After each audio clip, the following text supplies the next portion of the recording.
Good morning class. आज की worksheet number 69। आगे हम अपना चैप्टर कंटिन्यू करते हुए कहते हैं जीव जनन क्यों करते हैं। तो अब हमने देखा जनन क्या होता है और कितने प्रकार के होते हैं। दो मुख्य रूप से हमने इसमें पढ़ा, लैंगिक और अलैंगिक। ठीक है, लैंगिक की कई विधियाँ देखी, पुष्पों में देखा और मानव में देखा। अलैंगिक भी हमने कई प्रकार के देखे, बहुखंडन, विखंडन, पुनर्जनन इत्यादि। तो अब ये सवाल उठता है कि जनन क्यों है करते हैं, है ना। और जनन क्यों करते हैं ये पता है आप लोगों को, ताकि अपनी जैसी संतति उत्पन्न कर सके और इस प्रकार से जो हम वंशानुगत हमारे जो आचरण हैं, जो गुण हैं, वो चलते चलें। ठीक है, और इस पर्यावरण में, धरती पर हमारा एग्जिस्टेंस बना रहे।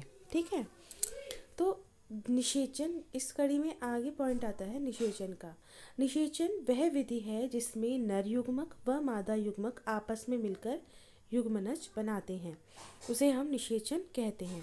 तो नर युग्मक यानी कि नर की वह कोशिका जो जनन में कार्य करती है वो है शुक्राणु, और मादा की वह जनन कोशिका जो जनन में कार्य करती है वह है अंडाणु। तो जब आपका इन शुक्राणु और अंडाणु इन दोनों का संगमन होता है, मिलते हैं, तो युग्मनज बनता है, जिसे हम क्या कहते हैं, निषेचन कहते हैं। ठीक है, अब देखते हैं कि जब भी निषेचन नहीं होता तब क्या होता है।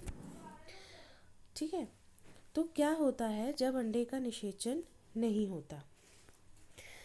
यदि अंड कोशिका निषेचन नहीं होता, यानी कि वह शुक्राणु से नहीं मिलती, तो क्या होता है, तो यह लगभग 1 दिन तक जीवित रहती है और अंडाशय प्रत्येक माह एक अंड का मोचन करता है। अंडाशय में अंडे बनते हैं, उसमें से हर महीने एक अंडा बनता है।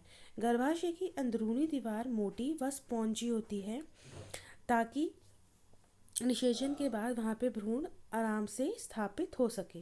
तो निषेचन ना होने पाने की स्थिति में इस परत की आवश्यकता नहीं रहती, अतः इसकी परत धीरे धीरे टूटकर योनि मार्ग से रक्त व म्यूकस के रूप में बाहर निकलती है।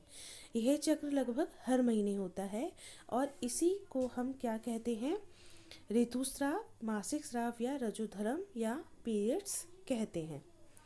ठीक है, तो पता चला आप लोगों को कि पीरियड्स में क्या होता है। पीरियड्स में एक्चुअली जो हमारे अंडाशय होता है उसकी अंदरूनी दीवार वो टूटने लगती है। ठीक है, और वो बाहर आ जाता है। नेक्स्ट, उसके बाद हम देखते हैं कि परिवार नियोजन की आवश्यकता क्यों है। अगर परिवार नियोजन नहीं करेंगे तो एक परिवार में बच्चे बच्चे बच्चे बच्चे ही उत्पन्न होते रहेंगे, जनसंख्या बहुत अधिक हो जाएगी, है ना। और हर बच्चे का पालन पोषण करने के लिए भी बहुत ऊर्जा और पैसे और सभी चीज़ों की आवश्यकता होती है। तो परिवार नियोजन न केवल माता पिता व उनकी संतान के लिए उपयोगी है, बल्कि समाज व राष्ट्र के लिए भी महत्वपूर्ण है। बच्चों के जन्म को नियंत्रित करके राष्ट्र की अर्थव्यवस्था व अन्य स्रोतों का संरक्षण किया जा सकता है। सुरक्षित यौन संबंध, HIV, एड्स। बहुत से ऐसे रोग हैं जो यौन संपर्क के कारण फैलते हैं, जैसे कि कवक, जैसे विषाणु का संक्रमण, मसे का होना, HIV एड्स। HIV एड्स बहुत ही घातक बीमारी है या बहुत अधिक संक्रामक है। ये असुरक्षित यौन संबंध से फैलता है। यदि किसी अवरोध जैसे कॉन्डोम का उपयोग किया जाएगा तो ये रोग एक साथी से दूसरे साथी तक नहीं पहुंचेगा। उसके बाद है जनन स्वास्थ्य। जनन स्वास्थ्य क्या है, ये वह अवस्था जब व्यक्ति प्रजनन के लिए शारीरिक रूप से, भावनात्मक रूप से, व्यवहारिक व सामाजिक रूप से पूर्ण तरीके से स्वस्थ होता है। एक व्यक्ति के लिए ये बहुत महत्वपूर्ण है कि वह अपने जनन स्वास्थ्य का पूरा ध्यान रखे, पौष्टिक आहार ले व प्रजनन अंगों की स्वच्छता का पूरा ध्यान दे। परिवार नियोजन के उपाय। परिवार नियोजन के उपाय। फर्स्ट, यांत्रिक अवरोध। इस विधि के द्वारा नर शुक्राणु अंड कोशिका के पास नहीं पहुंच पाते, उनके बीच में अवरोध होता है, जिस उदाहरण कंडोम। दूसरा, हार्मोन के संतुलन में परिवर्तन। इस विधि में हार्मोन के असंतुलन के कारण समय पर अंडे का मोचन नहीं होता, अतः निषेचन नहीं हो पाता। यह असंतुलन गर्भ निरोधक गोलियों या इंजेक्शन के द्वारा होता है। लंबे समय तक इनका सेवन करना स्वास्थ्य के लिए हानिकारक है। Third is IUD. आईयूडी यानी कि इंट्रायूटेराइन डिवाइस। इस विधि में डॉक्टर द्वारा महिला के शरीर में एक यंत्र को लगा दिया जाता है जो शुक्राणु को अंडाणु तक पहुंचने से रोकता है। उदाहरण copper T. And fourth is शल्य क्रिया। शल्य क्रिया इस विधि के द्वारा युग्मकों का स्थानांतरण रुक जाता है।